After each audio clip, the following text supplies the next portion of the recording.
warahmatullahi wabarakatuh. Kembali berjumpa dengan saya, Herzl Arif dari Forum News Network. Dalam sepekan terakhir ini kita disuguhi berbagai aksi di lapangan, di mana para petugas Satpol PP, polisi, bahkan tentara dilibatkan untuk melakukan penertiban. Dan kemudian video-videonya sangat dramatis, bagaimana para ibu-ibu pedagang, juga bapak pedagang, ini pedagang level bawah ya, harus ribut dengan Satpol PP dan polisi. Dan keluhannya sebenarnya mereka bilang bahwa kalau mereka digaji, ya mereka itu akan bersedia patuh. Nah, pertanyaan sekarang ini pun pemerintah selalu mencoba mencari istilah, termasuk terakhir PPKM darurat untuk menghindari kata-kata lockdown, karena lockdown itu konsekuensinya adalah budget.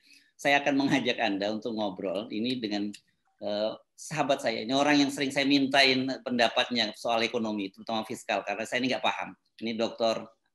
Awalil Rizky, ini beliau adalah lulusan dari Universitas Gadjah Mada, dan ini orangnya low profile, tapi karena pinternya saya sering panggilnya Prof gitu.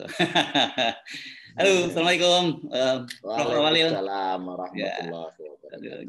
Gimana sehat? Saya kemarin lihat webinar Anda, dan saya kaget karena Anda memaparkan data-data. Sebenarnya tidak benar kalau pemerintah itu nggak punya duit kalau mau melakukan lockdown ya. Itu gimana hitung-hitungannya?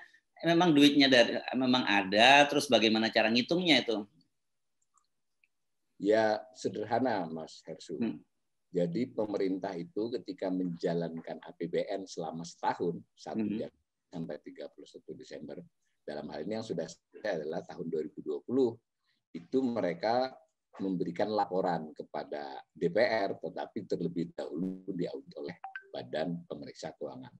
Namanya Laporan Keuangan Pemerintah Pusat Audit ya.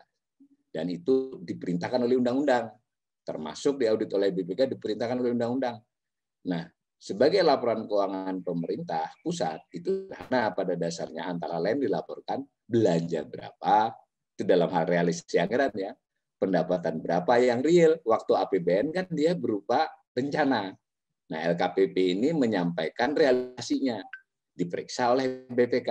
Nah, di situ disebutkan pendapatannya berapa, belanja berapa, lalu memang ada jenis pengeluaran yang bukan dibelanja. Nah, lalu sebagaimana rumah tangga sisa duit berapa atau kurang duit berapa. Nah, ternyata ada sisa. Kenapa sisa? Padahal kan belanja lebih besar daripada pendapatan. Ya sisa karena defisit artinya belanja lebih kurang daripada lebih dari pendapatan. Tetapi pemerintah kan sudah merencanakan utang. Jadi ngutang. Jadi berat rumah tangga ya belanja lebih besar dari pendapatan, tapi kan juga berutang. Nah, duit sisa di dompet nih. Nah, namanya silpa, Pak. Sisa lebih pembiayaan anggaran. Gitu. Nah, silpa ini menurut aturan beda dengan rumah tangga. Kalau rumah tangga silpa bisa dipakai langsung. Bulan ini dipakai lagi bulan depan. Kalau pemerintah harus masuk dulu ke kantong besar, ke dompet besar. Namanya saldo anggaran lebih. Nah kan tahu duit berarti terlepas dari duit itu adalah dari utang sebagiannya. Nah itu dari tahun ke tahun terakumulasi. Boleh diambil tapi dengan cara tertentu. Nah pada 31 Desember di LKPP dilaporkan juga. Itu salah satu yang dilaporkan. Dilaporkan oleh pemerintah kepada DPR di audit BPK bahwa duit sampai dengan 31 Desember 2020 itu sebesar 388 triliun. Nah, selama tahun 2020 itu 245 lebihnya. Ditambah tahun sebelumnya. Sal, itu duit dalam konteks kalau ditelisik adalah kas dan setara kas liquid lah, Pak. Jadi bukan aset. Nah, dari itu berarti pemerintah punya duit 388 triliun pada saat 31 Desember. Nah, lalu kan berjalan nih APBN sudah sampai 31 Mei kalau laporannya. Itu juga hal yang sama dilakukan meski tidak diaudit BPK ya, baru laporan pemerintah, tapi kan publish kepada publik. Belanja sekian, pendapatan sekian, utang sekian. Ada lebih juga. Selama 5 bulan ini 90 triliun. Berarti Mas Herzl ada duit 90 ditambah 380 per 31 Mei. Itu yang saya katakan ada duit pemerintah, meskipun duitnya dari utang. Tapi kan berupa duit juga. 470 ya. 470 triliun jadi total ya. Itu kalau karena ada mix akuntansi ya, sebagian sudah ditaruh dulu di APBN 15 triliun. Jadi gini, tadi kan kantong besar itu boleh dipakai tapi harus dinyatakan ditaruh dan digeser. Maka tadi 388 kurang 15 tambah 90, jadi 460 triliun. Per 31 Mei. Ya. Oke, jadi sebenarnya kalau pemerintah mau, itu pemerintah punya duit gitu ya. Gimana ya itu hitung-hitungannya gimana dan caranya bagaimana? Punya, tetapi memang ada aturannya kan, karena tadi untuk menggunakan sal yang di kantong besar tadi itu harus persetujuan DPR. Jadi melalui APBN. Jadi dalam hal ini bisa APBN perubahan. Tapi berdasarkan pengalaman 2020 kan bisa perpres. Meskipun nanti diinformasikan ke DPR kan bisa kita buat perpres yang kemudian sal dari 388 tadi yang berarti 388 yang Silvani sendiri ini sudah dipegang ini dipindah 200 misalnya jadi ada 300 triliun itu bisa. Nah, kalau mau, maksudnya ini kan bicara bahwa di dompet ada. Gitu, Oke. Kurang lebih. Nah, ada duit 300 triliun lebih lah sekarang kalau ya. Mau, ya betul. Ya, kalau mau itu ya. Mau dipakai. Nah, sekarang ini kan kita melihat bahwa pemerintah itu menggunakan berbagai istilah macam-macam lah, mulai PSBB, PPKM mikro, PPKM darurat dan sebagainya, dan itu tidak ada konsekuensi untuk membiayai warganya gitu. Dan yang kita lihat kan terjadi ribut-ribut terus ini di lapangan, orang banyak bilang ya kalau saya tetap di rumah, punya gaji kayak polisi atau pamong praja ya kita akan dengan tenang di rumah, nggak akan keluyuran apalagi jualan cari menafkah begitu, Prof. Awalila. Jadi gimana cara ngitungnya? Menurut Anda kebutuhan pemerintah itu berapa sekarang kalau kira-kira kita mau melakukan lockdown? Jadi ini unik ya bahwa kita mengakui, saya sebagai pengkaji fiskal itu mengakui pemerintah pada tahun 2020 itu secara teoritis sudah benar merubah APBN ya karena tahu pendapatan akan turun, menambahi belanja karena pada waktu itu diperlukan tindakan-tindakan yang seketika. Nah, itu sudah benar. Lalu di antara belanja itu, di antara belanja dan pengeluaran, jadi nggak hanya belanja Mas Hersu, jadi investasi juga untuk dibuat disebut dengan anggaran mitigasi COVID, penanganan COVID atau mitigasi COVID dan pemulihan ekonomi nasional. Sekarang cenderungnya disebutnya anggaran pemulihan ekonomi. Oke, sudah. Nah, tetapi masalah kemudian di rincian. Apa rincian dari anggaran PEN itu? Dari pengalaman tahun 2020, anggaran PEN untuk dianggarkan 699 triliun itu tidak sepenuhnya bisa dihabiskan. Hanya 83%. Nah, salah satu klaster, jadi ada 6 klaster. Salah satu klaster bantuan sosial, perlindungan sosial secara umum. Di dalamnya ada bantuan sosial ya. Lalu ada klaster kesehatan, lalu ada klaster pembiayaan korporasi, ada klaster UMKM, kayak gitu. Nah, dulu klaster kesehatan di tahun 2020 hanya dialokasikan kurang lebih 230-an triliun. Itu tidak bisa dihabiskan, hanya 200 triliun. Nah, tahun ini, ini yang unik di 2021, karena penyebut anggaran PEN itu tidak ada dalam undang-undang. Kan undang-undang APBN itu berupa undang-undang, belanja ini sekian, pendapatan sekian. Itu tidak ada karena itu tematik. Seperti juga infrastruktur itu sebenarnya nggak ada di undang-undang Pak, itu tematik namanya. Ya boleh secara karena ada dasar hukumnya. Dasar hukum PEN itu adalah peraturan Menteri Keuangan. APBN itu undang-undang. Rincian dari undang-undang itu peraturan Presiden. Nah, lalu yang bisa digeser-geser menurut aturan di dalam kementerian lembaga, di dalam wewenang BUN itu khusus Menteri Keuangan yang dalam konteks sebagai bendahara umum. Nah, sebagiannya disebut sebagai anggaran PEN rinciannya. Nah, sampai saat ini pemerintah cukup jelas merinci itu. Maka terjadi pengumuman berubah-ubah. Ya memang boleh, tetapi ini untuk masyarakat saja. Bahwa awalnya disebut 371. Karena kenapa? Karena APBN ini disusun pada sangat optimis bulan Agustus, Mas Hersu. Ini akan pulih, lalu kan ya udah COVID dianggarkan 372 saja, gitu loh. Yang lain-lain as usual kembali untuk mendorong ekonomi. Ke sini sudah kelihatan ditambahi lagi jadi 611. Tambahin ini pengumuman loh, Pak, belum rincian karena kan PMK harusnya kan.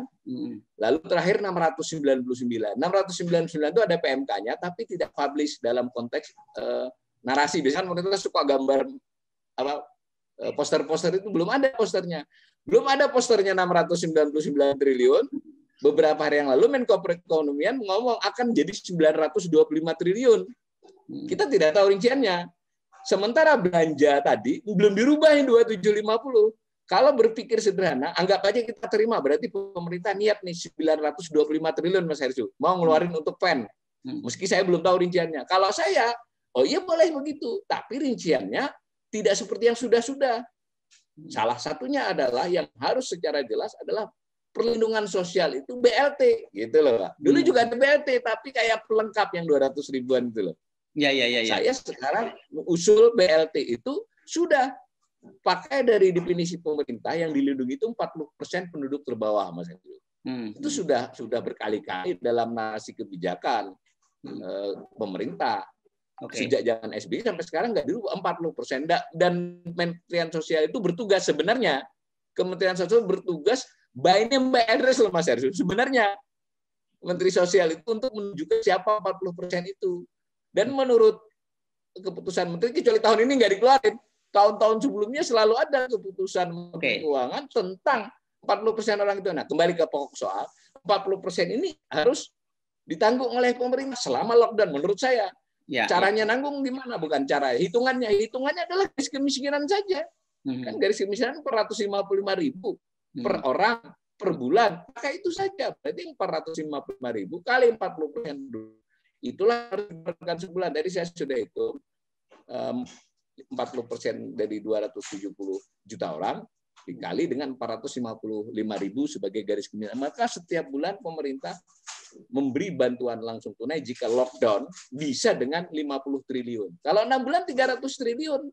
Nah, kalau pemerintah benar mau menyalurkan PEN 920 kan masih ada 625 untuk vaksin, untuk macam-macam. Lebih dari cukup karena tahun kemarin aja itu ngabisin cuma 582 termasuk bansos. Begitu Mas Hersi. Logika saya, tapi sejauh ini saya tidak pernah mendengar ada rencana memberi bantuan langsung tunai kepada 40% penduduk terbawah dengan batas bantuan ukuran garis kemiskinan.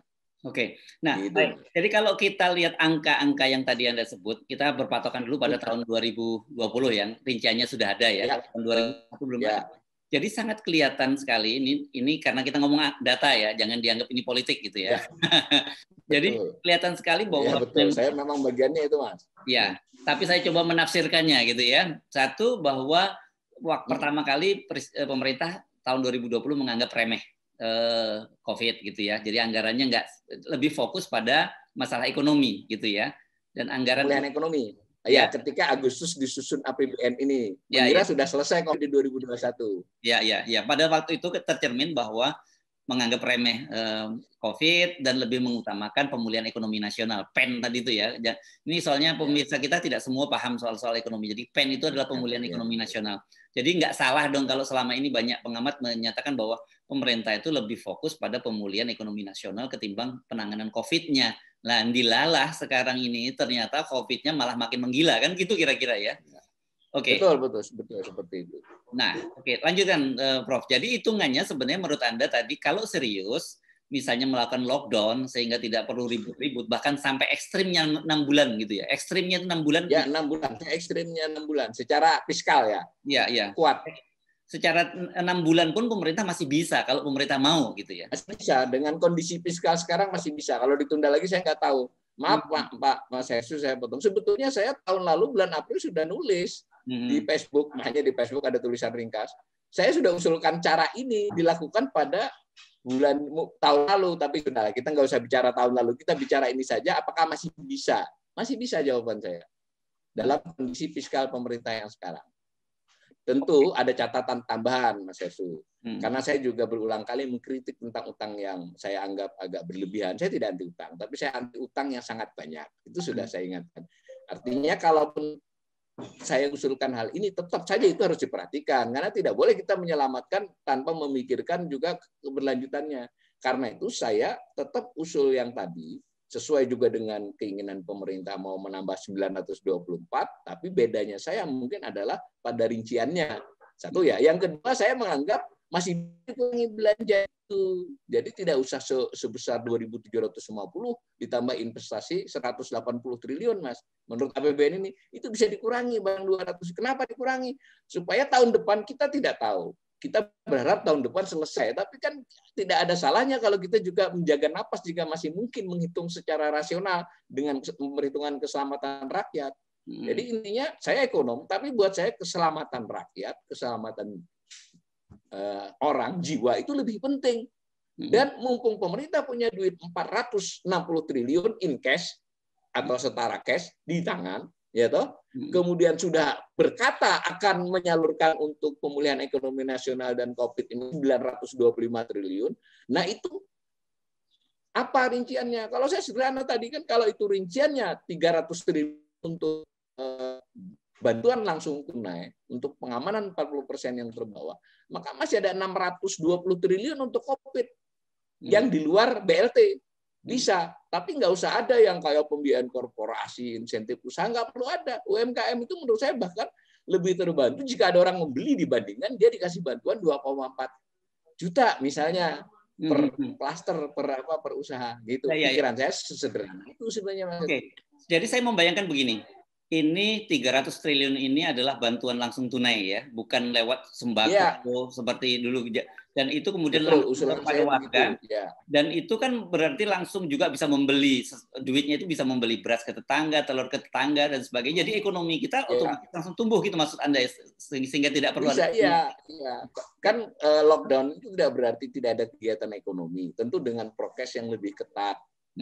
Jadi unsur-unsur yang sifatnya tentu definisinya esensial beda dengan di kota dengan keseluruhan kan. Tapi kan esensial yang jualan beras, yang bertani boleh tetap bertani dalam konteks tertentu kan. Kira-kira gitu.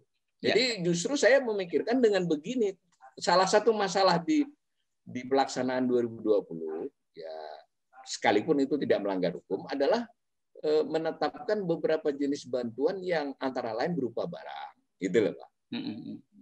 Kebanyakan berupa barang. Sembako itu barang di banyak tempat. Menurut saya itu tidak efektif. Jadi lebih efektif kenapa? Karena nanti lalu pembelian sembakonya itu juga menyangkut kepada pelaku-pelaku besar, meskipun ukuran lokal. Itu sudah rahasia umum. Ada ono ini di itu. Ya saya nggak ingin menuduh, tapi kalau kita bawa itu kayak BLT itu lebih sulit, Pak. Kalaupun ada kelicinan ini waktu mencairkan, memang itu diakui juga. Itu contoh beberapa program. Mungkin minta sekali gesek 5.000, itu ada di beberapa daerah. Tapi bandingan saja kalau satu keluarga berlima dapat 2,5 juta. Kalau dia cuma umpama nih, kita bukan mentoleransi korupsi. Kalau ada masih 5.000, 10.000 kan nggak seberapa dibandingkan dapat 200.000 dipotong di barang, kayak gitu loh. Ya. Dan ekonomi gerak, Pak. Dan saya sudah menghitung di luar fiskal dalam konteks moneter dengan inflasi yang sangat rendah. Jadi tema baru nih Mas Hersu. Inflasi yang sangat rendah itu tambahan duit beredar yang ini sebenarnya jadi transfer kan. Jadi rakyat sebetulnya tanda petik tidak berproduksi di transfer. Itu tidak akan inflasi, Pak. Dan duit yang dipegang pemerintah itu adalah duit yang dari penjualan SBN kan tadi ingat. Yang 460 itu kan 31 Mei, Pak. Ini Juli masih bertambah. Tiap bulan pemerintah tuh selalu lebih banyak utangnya daripada selisih belanja dengan pendapatannya. Itu clear, Pak. Waduh, ini jadi gimana? Gimana kalau bisa buat perencanaan seperti itu? Utangnya jauh lebih besar dari yang dilaksanakan atau kebutuhan. Ya, sebetulnya temanya agak teknis ya, karena itu saya yakin tidak hanya saya. Pembelajar fiskal yang serius tahu lah bahwa ini sebetulnya bisa. Kenapa? Jadi mungkin untuk publik, untuk gambaran. Jadi waktu di APBN itu prosesnya panjang, Mas Hersu. Jadi ada bicara-bicara sejak Januari tahun sebelumnya, jadi bukan Januari dilaksanakan. Nah, sampai kepada sebuah dokumen pada bulan Mei, namanya Kebijakan Ekonomi Makro dan Pokok-pokok Kebijakan. Ini dokumen lah itu sekitar 200 halaman dari pemerintah diusulkan ke DPR. Ini sekarang ini dibahas oleh DPR. Itulah nanti yang menjadi R, rancangan APBN. Nanti pertengahan Agustus RAPBN itu dibahas sampai Oktober jadi APBN. Dokumen lagi nih, ini dokumen semua. Nah, keputusannya undang-undang pasal belanja sekian, belanja ini sekian, pendapatan sekian dari ini sekian. Nah, Tetapi semua dasar pemikiran kan ada di nota keuangan, Mas Hersu. Kurang lebih kan begitu. Ya. Nah, pada proses seperti itu, apa kelebihannya? Kelebihannya ini sudah ada pandangan-pandangan, perkiraan-perkiraan kan. Kelemahannya ada juga. Dia rigid kan untuk dirubah-rubah.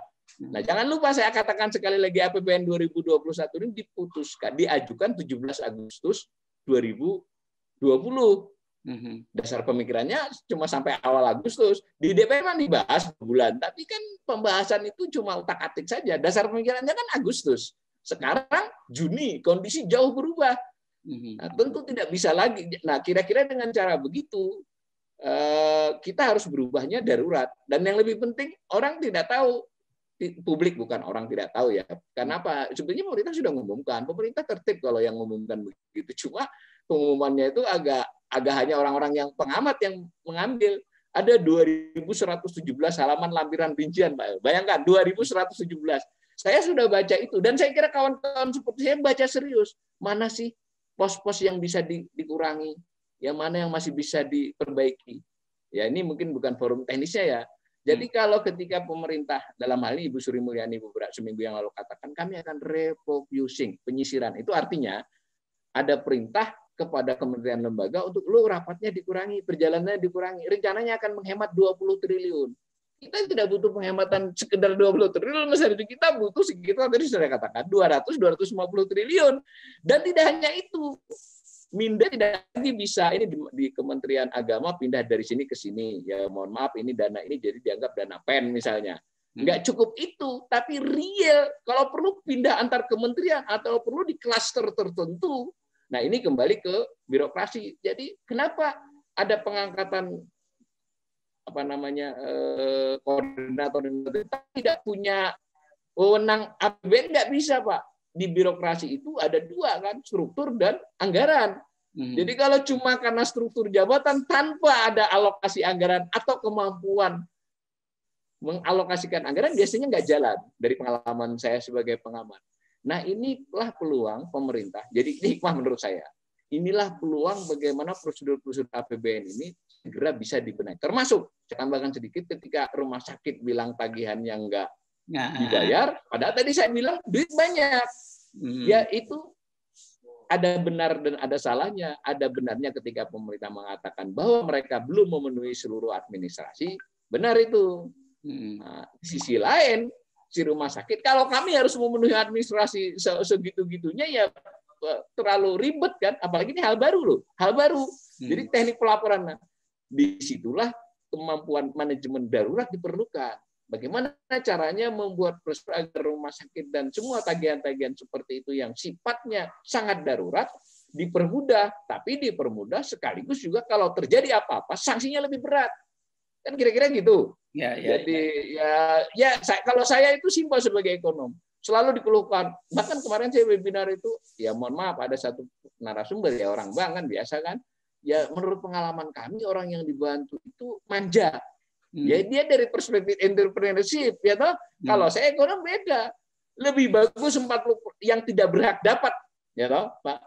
Itu bocor namanya daripada yang berhak dapat tidak dapat. Ini logikanya sederhana. Jadi seluruh orang yang berhak harus dapat.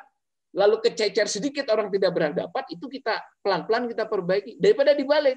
Karena kita sangat hati-hati, akhirnya orang yang berhak dapat tidak dapat. Itu. Nah, rumah sakit begitu. Rumah sakit nakal pasti ada. Sekarang kita harus menganggap rumah sakit tidak nakal karena darurat. Nanti kalau kedapatan yang nakal, itu kan sanksinya kalau perlu 10 kali lebih berat kan. Nah, semacam itu. Nah, suasana sistem pelaporan kita, pemeriksaan kita. Ini saya sudah sudon nih, Pak. Saya sudah berprasangka baik semua pengelola APBN ini nggak ada ingin bocor, nggak ada ingin nakal lah. Nah, itu saja harus dibenahi. Nah, tentu tambah soal nakal. Tapi kita makanya saya tidak terlalu suka mengedepankan soal nakal, terlepas ada kasus bansos itu ya. Justru kasus bansos itu kan bisa terbuka karena tadi ada barang, ada paket kan. Kalau dia BLT lebih nggak bisa, Pak.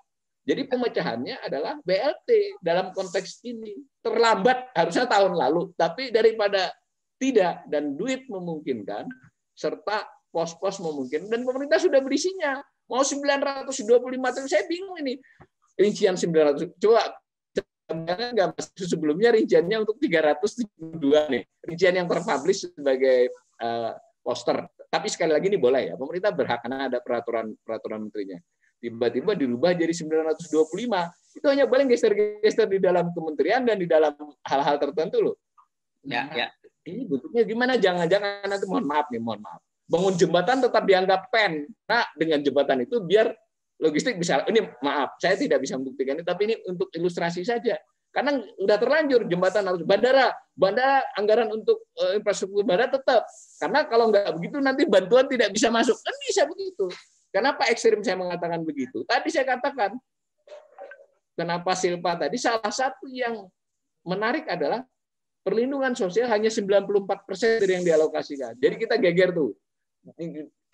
Tadi dikorupsi. Tetapi sudahlah, angka yang dialokasikan dengan yang disalurkan itu tidak habis. Bantuan sosial loh. 94% dari 220 itu banyak. Nah, hampir tidak ada satupun yang 100%, termasuk kesehatan, malah lebih rendah itu. Karena vaksin itu direncanakan tahun kemarin, baru bisa digeser sekarang. Apa yang 100% Mas Hesu coba? Apa itu? Pembiayaan korporasi, coba.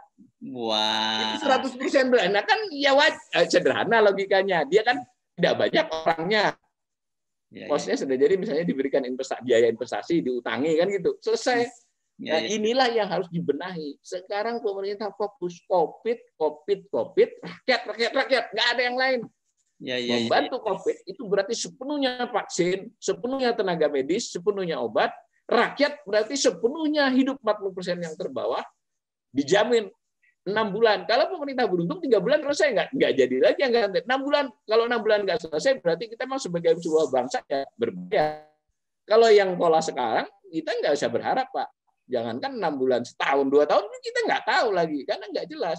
Perlawanan rakyat itu sudah luar biasa kan, meskipun tidak dalam konteks memberontak, tapi kan kita udah lihat video di mana-mana itu. Saya itu kita dengar langsung lah, semua sama lah. Pak saya nggak keluar ya mati, di rumah ya mati, saya mulai mati keluar saja minimal saya berusaha. Gitu kan apa nggak gila-gilaan kalau begitu? Ya. Mereka di rumah tapi dapat duit. Ya ada juga yang protes 500 apa cukup? Itu kan pikiran sampean 455.000 tadi ya. Jelas-jelas angka kemiskinan segitu kok. Ya ini kan keadaan susah. Kalau satu keluarga 5 kali 400 itu 2,2 Mas Heru.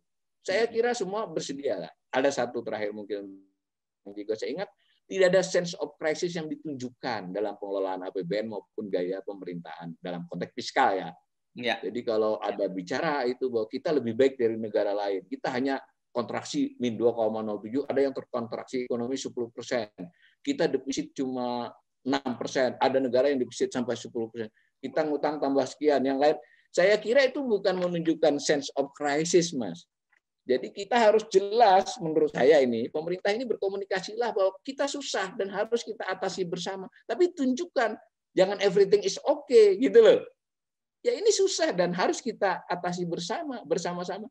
Dengan begitu, bisa jadi tidak perlu 455, Mas Heru, bisa juga 300. Atau yang penting mereka selamat, kayak 455 itu hitungan garis kemiskinan, termasuk sandang, macam-macam loh. Kalau nanti disempit, ini umpama nih ya, umpama secara ekstrim kita kepang, keluar angka 350. Bukan. Jadi tadi 455 garis itu, yang 355-nya itu pangan, Mas Heru. Kan anggap aja kita memenuhi seluruh pangannya. Itu mungkin tidak ditarik 40%. Saya dulu ekstrim 10 tahun, tapi tahun lalu ya. Ini baik sebagai simulasi. Kita umumkan saja pemerintah, kalau takut salah sasaran, seluruh rakyat Indonesia dapat bantuan, termasuk presiden Pak sebagai individu. Kecuali yang menolak. Jadi dibalik bicaranya. Jadi jangan nyari siapa yang berhak. Semua orang kaya siap boleh dapat bantuan. 300.000 per kapita per orang misal nih. Kecuali yang menyatakan saya tidak menerima. Kan saya ini kan siaran nih kita. Saya insya Allah kan tidak menerima. Saya yakin Mas itu juga buat tidak menerima. Dan itu tidak mungkin kurang dari separuh penduduk Indonesia menyatakan tidak menerima. Kalau penjelasannya benar. Kalau Anda terima, Anda memakan hak orang lain. Maka tetap aja keluar angka nanti 40% itu. Menurut saya, hemat saya. Daripada dibalik cari orang yang berhak daftarnya mana. Ini membongkar seluruh aib kita selama ini. Ternyata semua data-data yang kita umumkan itu tidak benar. BPS sampel. Kementerian Sosial cuma angka, ternyata tidak by name by address. Dibalik saja, seluruh rakyat Indonesia yang bersedia menerima bantuan tunai dapat, kecuali yang membuat pernyataan kan tinggal dibuat platformnya kan. Awal Rizky ngisi, keluarganya tidak menerima, ini tidak terima. Saya kok yakin rakyat Indonesia itu masih punya hati gitu loh, Mas. Iya, iya. Yang menerima kecuali yang mentalnya kere gitu. Ya karena layak, tidak layak tapi menerima. Ini terakhir nih, Prof. Awalil. Soal selama ini kan kalau lockdown dikhawatirkan katanya pemerintah itu ekonomi bisa tidak bergerak. Nah, dan karena kalau itu yang Pak menjelaskan mengapa kemudian bantuan korporasi juga paling besar. Ini logis nggak logika semacam ini? Saya merasa ini memang penafsiran otomatis ya. Saya menafsirkan cara pemerintah memulihkan ekonomi itu memutar, Mas. Jadi logikanya adalah lebih melihat kepada aliran uang dibandingkan aliran barang. Jadi kalau di sana disupport dengan aliran uang, maka barang ada barangnya produksi. Karena itu misalnya membantu UMKM, meskipun belakangan ada bantuan tunai ya, tetapi sebelumnya kan kerangka yang utama adalah membantu lewat akses kredit, gitu loh. Lewat akses kredit, KUR dan sebagainya ditingkatkan. Begitu juga dengan korporasi, lalu juga bank diminta, Bank Indonesia melakukan relaksasi dengan asumsi kalau kredit mudah, akses kredit mudah, lalu kredit yang sudah dilakukan sebelumnya direlaksasi, nggak dihukum, boleh nggak bayar dulu. Nah itu maka ekonomi bergerak. Jadi tidak ya logika itu ada benarnya, tetapi ternyata dari pengalaman 2020 sampai sekarang kredit bank misalnya tidak naik, tetap. Artinya bank juga tidak bisa disalahkan, dia kan harus berpikir bagaimana saya menyalurkan ke real kan, kalau nanti macet, biarpun direlaksasi. Nah karena itu sudah cukup nih pengalaman, mestinya bahwa sekarang dibalik, bukan dari, jadi persis kayak pupuk, Mas. Nah, pupuk itu kan yang disubsidi tidak langsung petaninya, tetapi kan produsen pupuknya dengan maksud membantu petani, kan gitu. Logikanya ini. Sekarang ini pemerintah memikir membantunya di situ. Korporasi itu akan menyerap tenaga kerja. Lalu bagaimana membantu korporasi dan UMKM itu menyerap tenaga kerja? Cara membantunya lewat kemudahan kredit dan kredit yang lama dilonggarkan hukumannya. Nah, menurut saya itu terbukti tidak efektif. Jadi dibalik sekarang lebih bagus si pembelinya ini yang jalan dengan cara begini. Tentu ini ada masalah teknis sedikit. Nanti sektor apa dan itu menurut saya lalu bertingkat. Sektor esensial yang sekarang diributkan PPKM itu harus bertingkat, harus secepat mungkin tingkat kabupaten, kalau perlu kecamatan membuat ininya kan.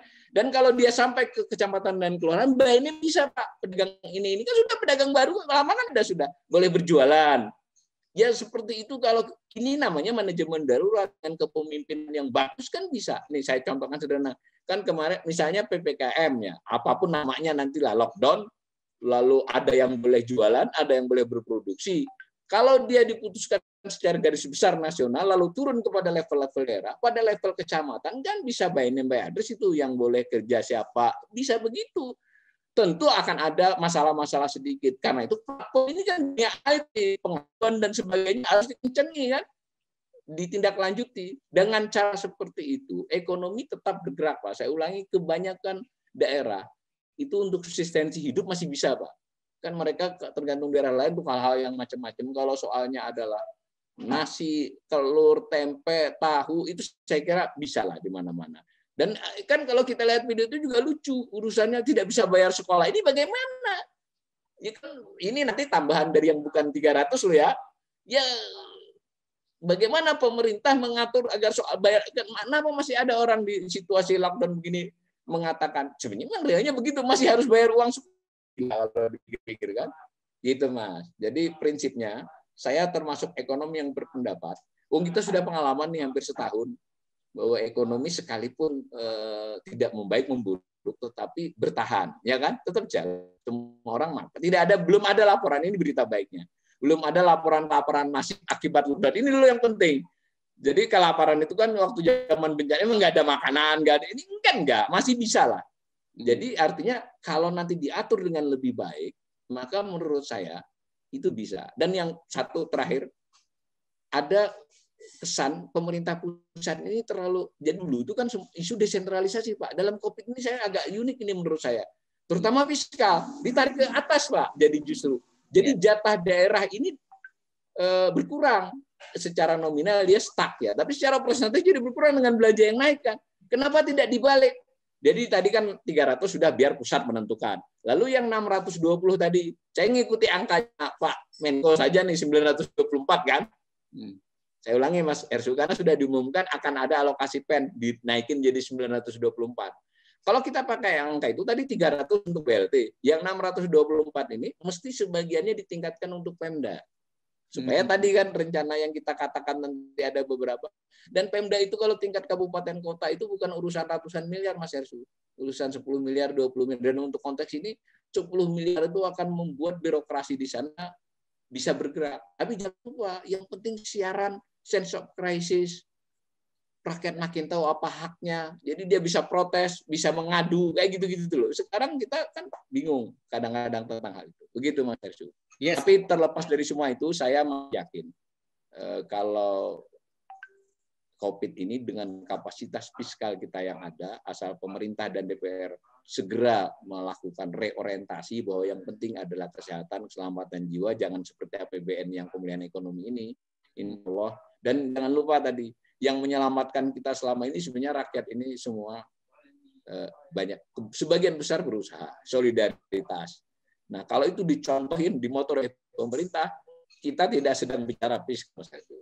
Kita bicara 2-3 kali lipat itu kekuatan rakyat untuk berpartisipasi. Tapi kan orang bingung mau berpartisipasi kalau tidak diberi contohnya.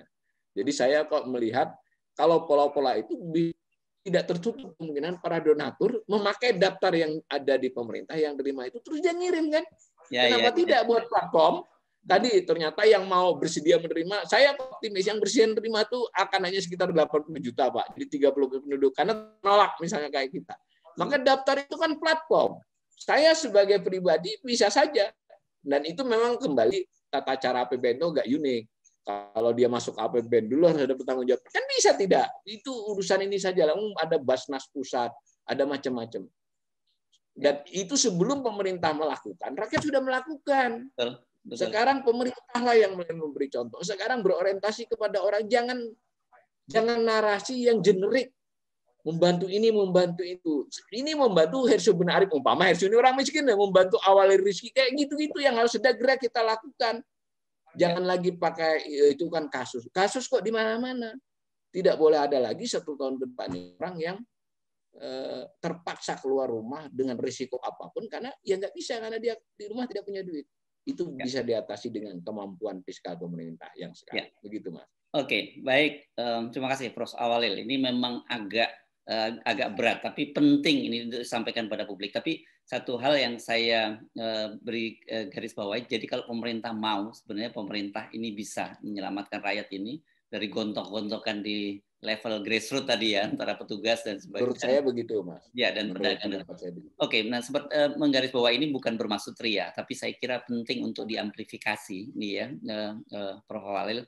Saya bersama teman-teman itu sejak bulan yang kemarin kita sudah sepakat untuk setiap bulan kita keluarkan 10% dari penghasilan yang kita peroleh setiap bulan. Itu kan kalau kita kumpulkan dalam jumlah kan itu bisa membantu kiri kanan. Dan saya kira mungkin sudah banyak teman-teman yang melakukan itu. Cuman saya menyampaikan sekali lagi bukan untuk bermaksud ria, kalau kita semua yang masih diberi keleluasaan rezeki kemudian berkomitmen setiap bulan kita memberikan 10% dari penghasilan kita, maka kita akan banyak membantu masyarakat. Itu yang bisa kita lakukan. Oke, tapi saya akan ingatkan, saya minta kesediaan Anda untuk secara berkala kita membahas masalah-masalah fiskal ini ya. Topiknya berat, tetapi masyarakat perlu tahu. Misalnya kemarin waktu pemerintah Ketua BPK bilang misalnya khawatir pemerintah tidak bisa bayar utang dan bunganya. Itu kan apa sih maksudnya dan apa implikasinya? Kita akan bicara lebih pada efek ke masyarakat. Ya. Terima kasih, Prof. Awalil. Ya, Assalamualaikum warahmatullahi wabarakatuh.